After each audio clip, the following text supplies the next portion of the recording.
Welcome to another episode of Washington in Focus. I'm Carlene Johnson, state government reporter for the Center Square. Joining me is our Eastern Washington reporter, Tim Klauser, who wrote an article this week that's getting a lot of national attention, a report from WalletHub that ranks Washington as not so great as far as affordability and states where you might want to relocate. We used to be where everybody wanted to come live, but maybe not so much anymore. Tim, can you elaborate? Yeah, I think I'll add a little bit of background context here. And this is one report, so it can vary from report to report. But I mean, it points out a lot of the same things that every other report points out. Like you said, in terms of public safety, that's the main thing setting Washington behind on this report.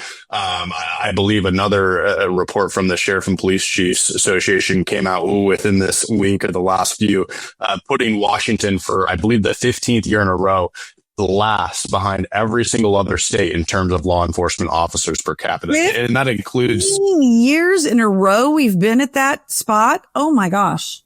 So that's pulling Washington behind on this report, as is affordability. I mean, the report notes nice things about Washington, large income growth that has a great economy. But in terms of high housing costs, high tax rates, the tax structure itself, it's setting Washington behind in other states. And it's not to say, hey, Washington is a terrible state. The report frames it as Washington's the 36th best state to live in 2025. So you can take that as you want.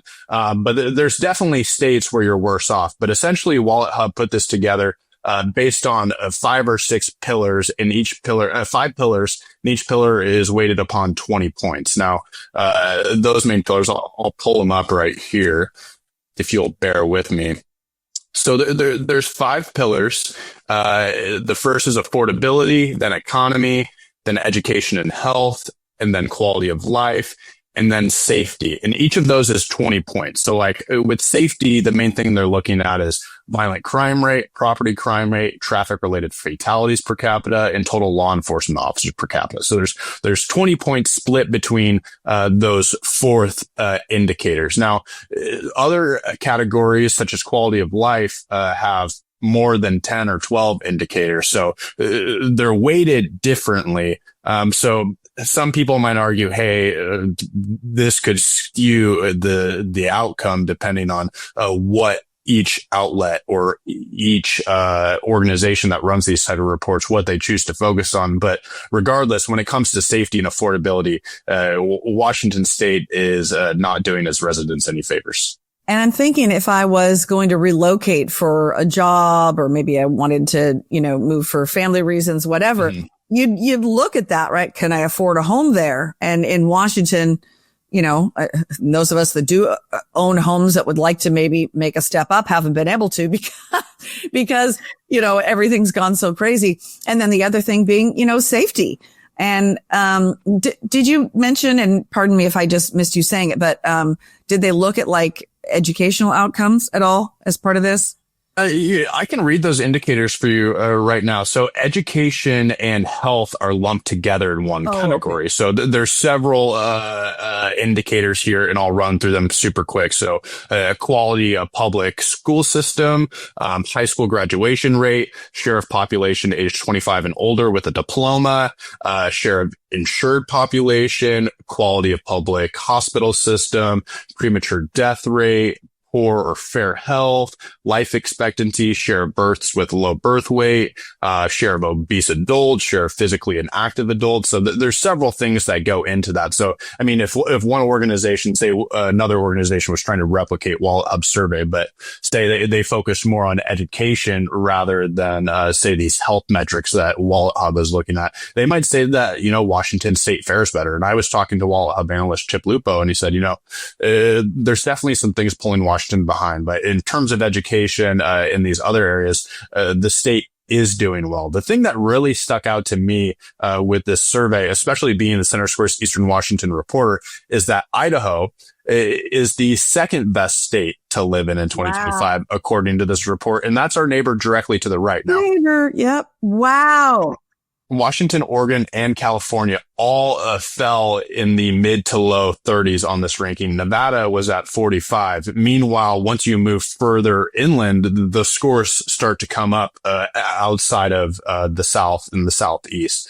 But Idaho is right there at number 2. And I asked Chip Lupo, that WalletHub analyst, what was setting Washington behind. And I'll read the quote for you. He said, Washington lags behind Idaho primarily because of its higher cost of living, poor housing affordability, higher property taxes, higher crime rates, fewer law enforcement employees per capita, more traffic congestion, lower road quality, and lower rankings in education and some health metrics. Now, he's not saying that, Washington is the worst in terms of those education and health metrics, but I mean, it could fare better. Now, the areas where Washington did do better than Idaho, Washington did better than Idaho in terms of quality of life. But again, that's looking at metrics like how many movie theaters do you have? How many restaurants do you have?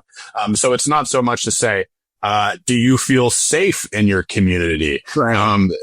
That falls under the safety category. I saw a lot of Facebook comments saying, oh, well, who's paying for this poll? I don't trust WalletHub and stuff. And there's some validity to those statements, but the fact that they're saying, oh, well, should we trust this poll is false. I think I should note, I'll read it right here from the report itself. It says, it'll list the sources. It says, data used to create this rankings were obtained as of July 14th, 2025 from, and I'll list them all, the U.S. Census Bureau, Bureau of Labor Statistics, Federal Bureau of Investigation, the FBI, the CDC, Council for Community and Economic Research, Administrative Office of the U.S. Courts, United Health Foundation, National Center for Education Statistics, American Medical Association, TransUnion, Indeed, Centers for Medicare and Medicaid Services, the Road Information Program, Ewing Maron Kaufman Foundation, Feeding America, the EPA, League of American Bicyclists, all of these sources. And there's more to go. The U.S. Foreclosure Market Report, the National Highway Traffic and Safety Administration.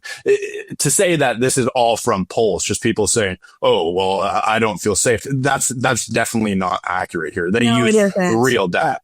And I would agree with you. I think that's important because people always assume when these reports, these studies come out, that there's a bent one way or the other, that they're funded by a certain organization that wanted, had a predetermined outcome. And I would say that's not the case for WalletHub. Their stuff is, like you say, based on a ton of different, some of the things you might have been cited, people could go, oh, well, these people always come on this side of the aisle politically or that side. But no, this is government statistics and reports. And the thing about Washington, I mean, I've lived here my whole life and I'm in my mid-50s. I'll just say it. But I've lived here my whole life and it's, it is less affordable. Obviously, I can't hardly pay my own property taxes and everything else. The inflation has hit everybody. But there are things about this state and reasons why people want to come here. Yes, we've got all those, big tech jobs. That's all the 20 somethings that came here to take the, $150,000 job right out of college. I didn't make that career path, but, people come here because look at where we live. Look at the mountains, the ocean, the lakes, you can go to Eastern Washington, feel like you're in a completely different climate, really get the beautiful desert or lush green valleys over there, the wine country. I mean, we've got everything here, but it seems like looking at this, I go, why would you want to come here now? But I mean, if you want those things and you can afford them, great. But a lot of people just can't afford it anymore. Yeah, and I totally understand what you're saying there. And, not everyone is going to agree with this study. They might argue that their reality differs from the reality that this report is stating. And, you can look at it and say that this is going to be suggestive depending on any one person's experience. There are a lot of great things in Washington. I love living in Washington. Preferably, I would like to continue to raise my family and live my whole life here. But, I'm also considering moving out of state because of a lot of these factors, not because, I want to move to Idaho or I want to live in a different state. It's because I want to be able to afford a home. I want to be able to put my kids through school. I don't want to live my whole life paycheck to paycheck. And I mean, being the Eastern Washington reporter, you go from Spokane to Post Falls, or to Coeur d'Alene. From Spokane to Post Falls, it's like 15, 20 minutes. To Coeur d'Alene, 30 to 45 minutes. I mean, the difference in gas prices, looking at AAA's most recent averages nationwide, the average from Washington to Idaho in that short distance, few miles, is almost $1. So that kind of just highlights the difference in the cost of living. Because as you know, with these gas prices, the gas prices don't just hit your wallet in terms of what you're spending at the pump. It hits you in every way. It hits in terms of groceries. These are all costs that are passed down to the consumers in the long run. Well, that's interesting. You brought up gas prices because, just this morning, I got a text from my brother and sister-in-law. They're in Virginia visiting their oldest, my goddaughter, who is a resident, at emergency medicine. And this is the first time they've visited her since she moved to Virginia. And my brother sent me a screenshot this morning that said, just filled up the gas tank on the rental car.